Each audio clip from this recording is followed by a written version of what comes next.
how does the Russia's invasion of Ukraine reshape the conflict in Nagorno-Karabakh? Thank you. It is important for conflict in Nagorno-Karabakh, mainly because, whole world is concentrated on Russia-Ukrainian war.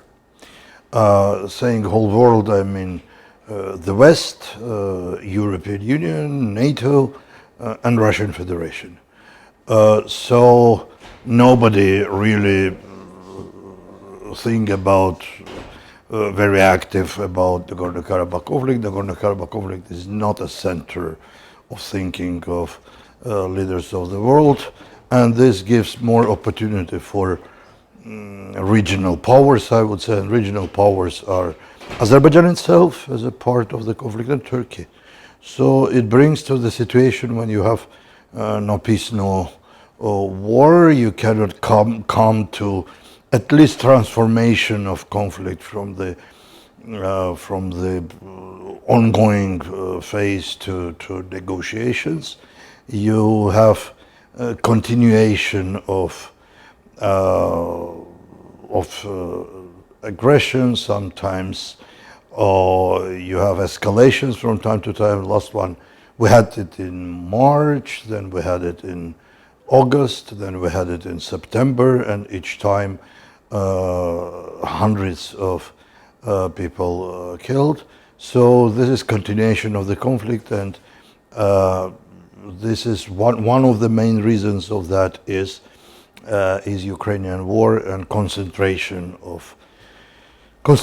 around this. Russian peacekeepers, they are in the region, they are around Nagorno-Karabakh, at the border between Nagorno-Karabakh and Azerbaijan, but this is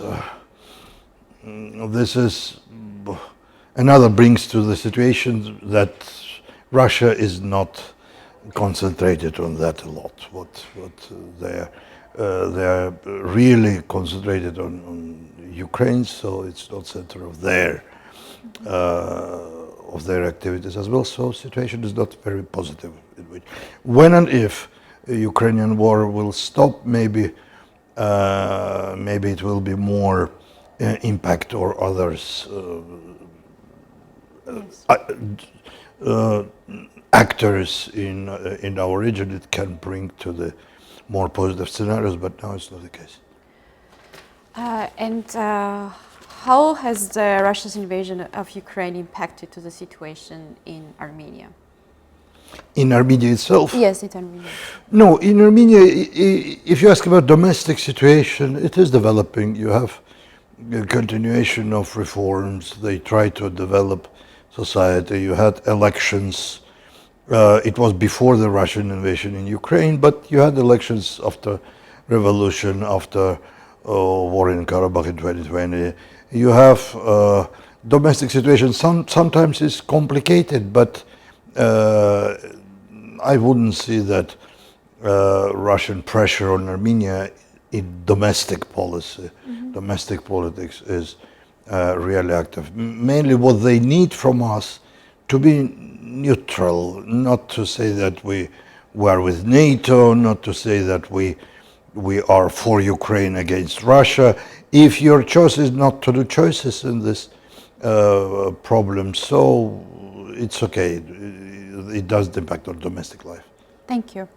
My final question, a planned peace meeting between Azerbaijan and Armenia on the 8th of December in Brussels has been called off, or Yerevan's insisted on involving France. How would you appraise this fact, and what should be the following steps to achieve the peace in the region? Azerbaijanis are really against of some European countries, France, for example, be part of the process. The problem is that scenario which they want to bring to the region is not acceptable for Armenia, and vice versa. So peace is good, but what kind of peace? What kind of negotiations? What they really need, they don't need peace, they need Karabakh.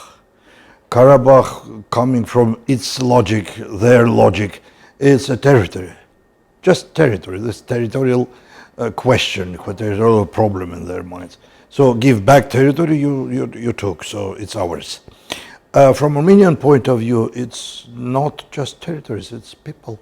It's about people living there, 120,000 more, a bit more, people living there to resolve their future without them is impossible. They don't agree on that. They don't want to have negotiations with Nagorno-Karabakh. So this is a problem. How to deal with that? To continue trying of transformation of the conflict. Sooner or later, you need to negotiate, and negotiating, you need to try to